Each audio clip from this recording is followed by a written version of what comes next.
Hi, and welcome to today's live reading from Holding Out for You by Paige, presented by Itsy Bitsy Book Bits. Chapter 1. As soon as this godforsaken night was over, I intended to strangle my best friend and toss her corpse in the nearest ditch. Trust me, she said. He's gorgeous, she said. Smart, funny, and a total catch. Dark hair and eyes, very brooding. Sexy. Bullshit. How did I let her talk me into these things? Weeks. She's been talking about this guy up for weeks, and I let her wear me down. Stupid. God, I was so stupid. She had me expecting some charming, ambitious hottie with an astronomical IQ. Was shut up, honking from the damn parking lot instead of bothering to come up to my door. A reject from some Wayne's World remake. A beer swilling, air guitar playing, greasy, grungy, gassy, obnoxious bag of no fucking way. That's what she considers my dream guy to be? I shoved a crumpled beer can aside with my foot as I sat there beside him in the front seat of his junker. She, the alleged best friend, soon to be known as the victim in some homicide cop's paperwork, was silent as a graveyard in the back seat. No doubt sensing my mood from my rigid posture and clenched jaw. The smell of stale beer and cigarettes was cloying, and my stomach lurched in protest. Maybe I should leave her barely alive when I toss her into the ditch, so she can have the pleasure of feeling the buzzards pecking at her eyes. She'll be nothing but a pile of bones and a tuft of curly auburn hair in no time. I had plenty of time to plot as we made our way to the beach, where my brother and his college buddies were having a party. Charlie, my soon-to-be late best friend, had been half in love with my older brother since she and I were 7 and he was 11. Half the town had been right there with her. His combination of jet black hair and icy blue eyes put him on every radar in the county. Guys and girls alike tripped over themselves to be near him. It was insane and disheartening, given that I had the same black hair and blue-eyed combo, yet no one was beating down my door. Of course, my brother had a lot to do with that, too. He was incredibly protective, and since he was popular as hell, people listened to him when he laid down the law. The idea of him interfering in my social life probably would have pissed me off if I was capable of being mad at him. But I wasn't. He was just that great of a person. As my shithead best friend would gladly attest, she was practically the president of the Becker Martell fan club all through school. Even now, anytime he was in town, she made it her business to be wherever he was. It annoyed the hell out of me after a while, because wherever my brother Becker was, his best friend Ashton was right by his side. It had been that way all of our lives, and whenever Ash and I crossed paths, things got ugly. My hand to God, if he patted my head like I was some little kid one more time, I was dumping his body in the ditch beside Charlie's. I was 21 years old, damn it, and that jerk talked to me like I was a toddler, and I was sick of it. When he and my brother went away to college upstate, I'd had a long break from the frustration that came along with his presence, and they'd stayed upstate afterward for graduate school. 2 days ago, they'd come back home.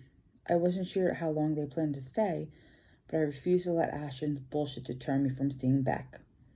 I loved my brother fiercely. He was always so great to me growing up, and I knew how lucky I was to have that kind of bond with him. It wasn't like that in a lot of families. Charlie's brother, who was 2 years older, but he tormented her too. The point, she declined a scholarship at the same college he attended just because she refused to be near him. Instead, she stayed close to home like me, and we attended classes together. Sophomore year, we got an apartment together near campus. It was a great apartment, lots of room and light, and it would even feel even roomier since she'd be living there alone after I killed her lying ass. So Blair, Tom here got his picture on the wall at Flanagan's. He's kind of a celebrity there. It was the first thing she said the entire ride.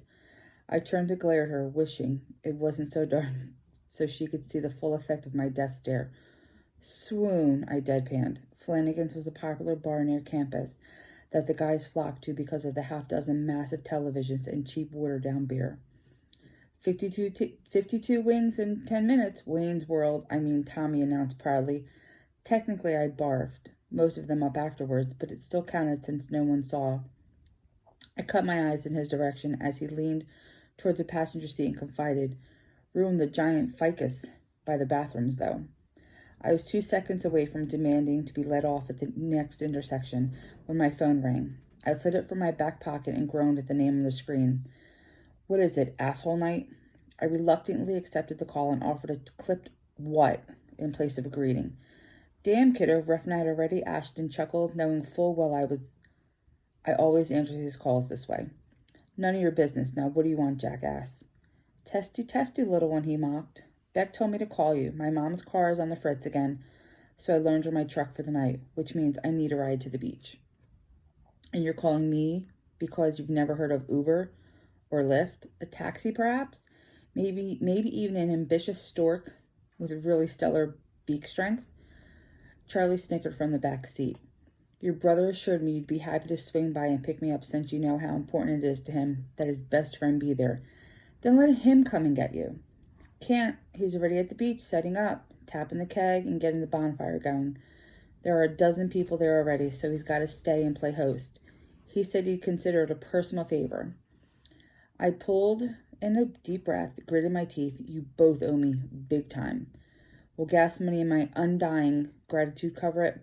"Gas money would be helpful, assuming my date doesn't mind stopping by to get you." I eyed Tommy, hating that I'd have to ask him a favor, even if it was only a couple miles out of the way.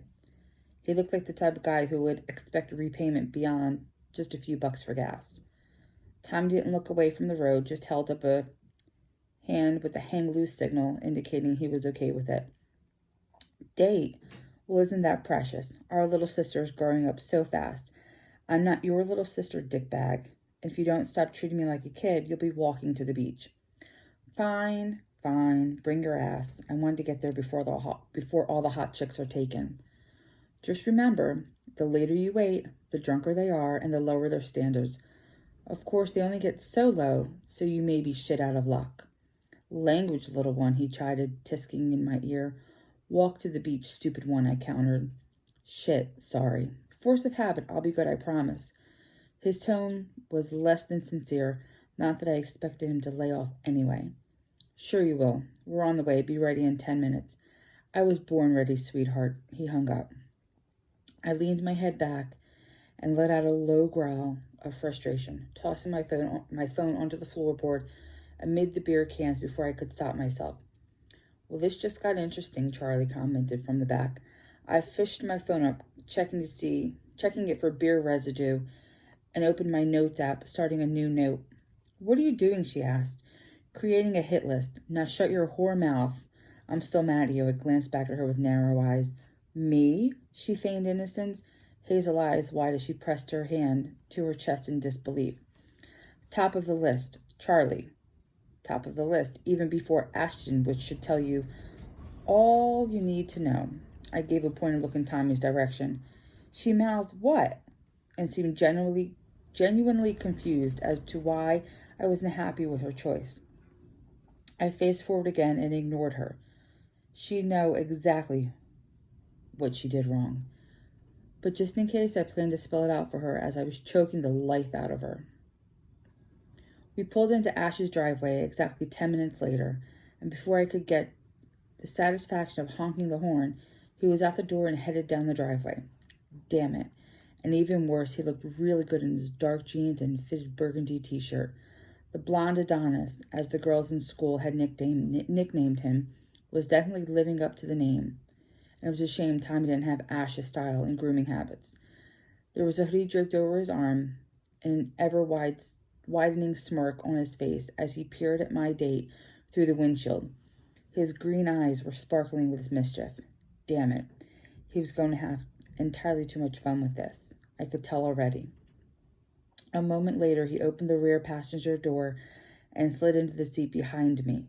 "Hey, guys." His hand snaked around the front seat and waited for time to shake it. "Appreciate the lift, man. Ashton Hunter," he introduced himself. And you are? Tommy Davies. My date from hell announced, shaking Ash's hand quickly, but not quickly that I missed the enormous pit stain under his raised arm. Ash must have spotted it too, because he did that cough-laugh thing he was famous for. Tommy backed out of the driveway, and a moment later we were on the long, dark stretch of road between the town and the beach. Ashton's face appeared in the gap between the two front seats, a smirk firmly in place as he watched me while he asked Tommy, "So how'd you two crazy kids meet?" "Charlie set us up," Tommy volunteered cheerfully. "I work at the coffee shop across from the campus, and she likes her lattes." I frowned and looked over at him. "Really? I thought you had classes together too. She said you were a business major or something." What she said was he was going for a bachelor in business administration like the two of us. I remembered because it was the "see you have so much in common" spiel she hit me with over and over when talking him up. He made an unpleasant scoffing noise. "Nah, I was, but I gave it up. I gave up going to class last year. It interfered with my social life." I tried to give her another death glare, but Ash was in the way. He saw my expression and couldn't stifle his grin. "Asshole. So can you make those fancy patterns in the drinks? I see pics all the time of swans and hearts made out of the foam." Ash just had to keep pushing, didn't he? "Nah, I bust the tables. Those machines are too damn complicated for me." I thought for a second and grinned. "I know a chick who can pour those patterns, though. When things are slow, she makes X-rated ones. Dicks and stuff." Sweet. Ash grinned again and wedged his foot under my seat, kicking the spot just under my tailbone. "How cool is that, Blair Bear?" He kicked my seat again. "Sit back, Ash. Your cologne is making my sinuses burn," I quipped, though he actually smelled unnervingly good. I'd never tell him that. Never. With one last grin, he did as I asked, but he wasn't one to give up that easily. That damn boot of his was still wedged under my seat, and he kept kicking every few seconds, driving me crazy. Charlie tried to get him engaged in conversation, but he brushed her off. Finally, the beach was just a mile or so away, and I was ready to jump from the damn car before it even stopped moving. Then he did it again, at least half a dozen kicks in rapid succession, and I decided I had enough. He wanted me to fuss, to tell him to stop, to let him know how much he was pissing me off. What I did instead was moan a long and loud grinding into my seat as I breathlessly said, "Oh, Ash, don't stop. Just a few more kicks and I'm right there, baby." Charlie busted out laughing. Tommy turned to stare at me with eyes as wide as saucers, and Ash jerked his foot out from underneath the seat so fast I was pretty sure he snatched his boot off in the process. Apart from Charlie's cackles of laughter, the last few seconds of the ride were silent and uneventful. A clearly embarrassed Ash disappeared as if by magic as soon as Tommy put the car in park. I guess that was one way to shut his arrogant ass up. Oh my God, Blair. I've never seen that look on Ashton's face before. He was stupefied, completely blindsided. Shit, he couldn't even come up with an even witty retort. She giggled again and reached for the door handle. "That was brilliant, girl. Pure genius." "But he won't kick my seat like that anymore." We got out of the car and headed toward the sand. Halfway there, Charlie handed me a wad of fabric. Smartass was in such a hurry he forgot his hoodie. "Why are you giving it to me?" I took it hesitantly, noting the name of Ash and Beck's college emblazoned on the front. "So you can gloat a little when you return it." I waved her off, trying to give it back to her. I prefer avoidance. Tommy reached for it.